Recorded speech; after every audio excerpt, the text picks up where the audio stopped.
High street کے قرض فراہم کنندگان نے ایک نئی سرکاری گارنٹی اسکیم کے تحت 5% ڈپازٹ پر قرض دہندگان کو مورگیج کی پیشکش شروع کر دی ہے۔ اس پالیسی کا اعلان بجٹ میں کیا گیا تھا، جس کا مقصد پہلی مرتبہ گھر خریدنے والوں کو محفوظ خریداری میں مدد فراہم کرنا ہے۔ مزید جانتے ہیں اس رپورٹ میں۔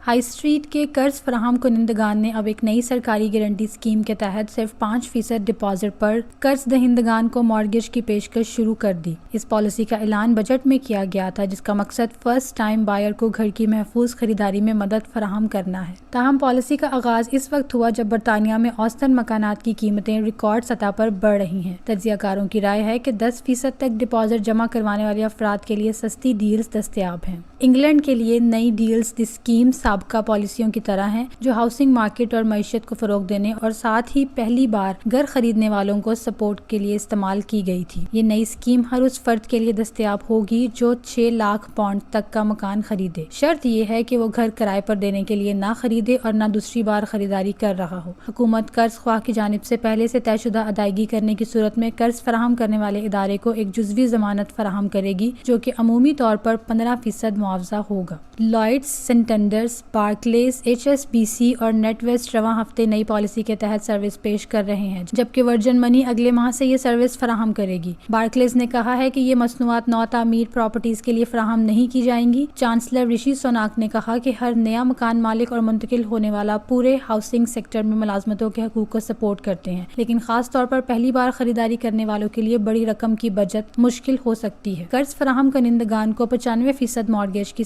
سرکاری گارنٹی فراہم کرنے سے بہت ساری مصنوعات دستیاب ہو جائیں گی، جو کہ اس شعبے کو ترقی دیں گی۔ نئی ملازمتیں پیدا ہوں گی اور لوگوں کو اپنے مکان کا مالک بننے کا خواب حاصل کرنے میں مدد ملے گی۔ تاہم قرض دینے والے اب بھی درخواست گزار کے قابل برداشت ہونے کی جانچ پڑتال کریں گے۔ جس کی ملازمت ختم ہو گئی ہو یا اس کی آمدنی وبا کے سبب متاثر ہو چکی ہے، اس کے لیے مارگیج حاصل کرنا مشکل ہو سکتا ہے۔ تجزیہ کاروں کا کہنا ہے کہ شرح 0.75% پاؤنڈ تک کم ہو سکتی ہے، تاکہ قرضے لینے والے 10% ڈپازٹ ادا کرنے کے قابل ہو سکیں۔ مالی معلومات کی خدمات فراہم کرنے والی فرم منی فیکٹس سے تعلق رکھنے والی ایلیز ولیم نے کہا کہ مارکیٹ کے اس شعبے کے لیے مزید قرض فراہم کنندگان ڈیل شروع کرنے کے لیے تیار ہیں۔ انتخاب کی سطح سے اس میں مزید اضافے کی امید ہے۔